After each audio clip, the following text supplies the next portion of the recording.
Hello everyone, welcome to my channel voice of Bindu. Mango season స్పెషల్గా ఈరోజు మనం పచ్చి మామిడికాయతో చాలా టేస్టీగా ఉండే మ్యాంగో రైస్ని అయితే తయారు చేసుకోబోతున్నాం. ఇది చేయడం చాలా ఈజీ, టేస్ట్ మాత్రం సూపర్. పిల్లలకి లంచ్ బాక్సెస్కైనా, దేవుడికి నైవేద్యంగా ప్రసాదంకైనా కూడా పర్ఫెక్ట్ రెసిపీ. మరి లేట్ చేయకుండా వీడియోలోకి అయితే వెళ్ళిపోదాం. ముందుగా ఈ గ్లాస్తో ఒక గ్లాసు రైస్ని అయితే తీసుకుంటున్నాను. ఇలా ఈ రైస్ని కుక్కర్లో ట్రాన్స్ఫర్ చేసుకునేసి వాటర్ని యాడ్ చేసుకొనేసి ఇలా 3 to 4 టైమ్స్ ఈ రైస్ని బాగా వాష్ చేసుకోవాలి.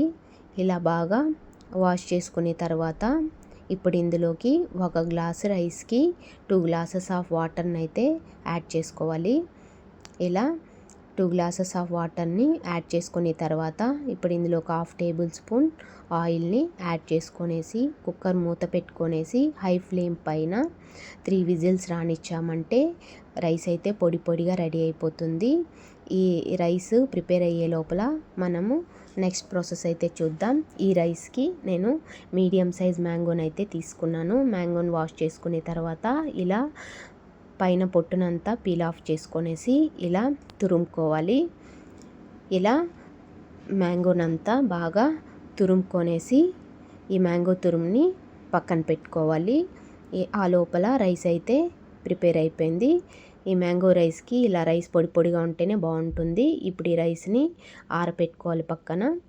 ఇప్పుడు ప్యాన్లో పోపు కోసం ఆయిల్ 2 టేబుల్ స్పూన్ యాడ్ చేసుకొని 1 టేబుల్ స్పూన్ ఆవాలు, 1 టేబుల్ స్పూన్ పచ్చిశనగపప్పు, 1 టేబుల్ స్పూన్ ఉద్దిపప్పును కూడా యాడ్ చేసుకున్న తర్వాత 3 to 4 తెల్లగడ్డలు కూడా ఇలా దంచేసి వేసుకున్న తర్వాత మీడియం సైజ్ ఆనియన్ని ఇలా సన్నగా కట్ చేసి వేసుకున్న తర్వాత ఇప్పుడు 2 పచ్చిమిరపకాయలని ఇలా కట్ చేసి వేసుకున్న తర్వాత ఎండుమిరపకాయలు కూడా 2 యాడ్ చేసుకొని తర్వాత కరివేపాకు కూడా వేసుకొనేసి ఇవంతా బాగా ఫ్రై అయ్యే విధంగా ఇలా మిక్స్ చేస్తూ ఫ్రై చేసుకోవాలి.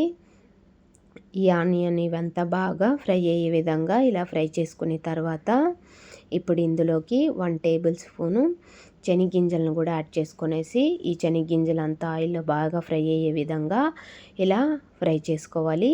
ఇవి కూడా ఫ్రై అయిన తర్వాత 1 టేబుల్ స్పూన్ క్యాష్యూస్ని కూడా యాడ్ చేసుకొనేసి ఇలా ఇవి కూడా ఫ్రై అయ్యే విధంగా ఫ్రై చేసుకున్న తర్వాత ఇప్పుడు 1/2 టేబుల్ స్పూన్ పసుపును కూడా యాడ్ చేసుకొనేసి ఇందులోకి ఈ పోపులోకి అంతా బాగా మిక్స్ అయ్యే విధంగా ఇలా మిక్స్ చేసుకున్న తర్వాత ఇప్పుడు మనం ముందే తురిమి పెట్టుకున్న మ్యాంగో తురుముని కూడా ఇందులోకి యాడ్ చేసుకొనేసి ఇలా ఈ పోపులోకి అంతా బాగా మిక్స్ అయ్యే విధంగా ఇలా మిక్స్ చేసుకుంటూ ఒక 2 మినిట్స్ పాటు పచ్చివాసన పోయే విధంగా ఇలా ఫ్రై చేసుకోవాలి.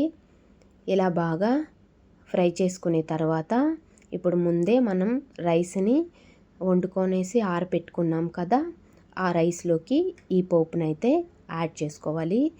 ఈ రైస్లోకి ఈ పోపు అంతా యాడ్ చేసుకున్న తర్వాత ముందే మనం సాల్ట్ ఏమీ యాడ్ చేసుకోలేదు కాబట్టి ఇప్పుడు ఇందులోకి 1 టేబుల్ స్పూన్ సాల్ట్ని కూడా యాడ్ చేసుకొనేసి ఈ రైస్లోకి అంతా ఈ పోపు అంతా బాగా మిక్స్ అయ్యే విధంగా ఇలా బాగా మిక్స్ చేసుకోవాలి.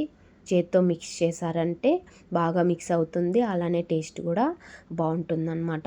ఈ రైస్లోకి అంతా ఇదంతా బాగా మిక్స్ అయ్యే విధంగా మిక్స్ చేసుకున్న తర్వాత లాస్ట్లో కొత్తిమీర యాడ్ చేసుకున్నామంటే టేస్టీగా మ్యాంగో రైస్ అయితే రెడీ అయిపోతుంది. మీరు మీ ఇంట్లో ఒకసారి ఇలా ట్రై చేసి ఎలా ఉంది ఏంటి టేస్ట్ అనేది కామెంట్ సెక్షన్లో కామెంట్ చేయండి. అలానే నా వీడియో నచ్చినట్టయితే లైక్ చేయండి, షేర్ చేయండి, సబ్స్క్రైబ్ చేసుకోండి, అలానే కామెంట్ చేయండి. Thank you for watching. అలానే నెక్స్ట్ ఒక మంచి రెసిపీతో నెక్స్ట్ వీడియోలో కలుద్దాం. Thank you for watching. Bye.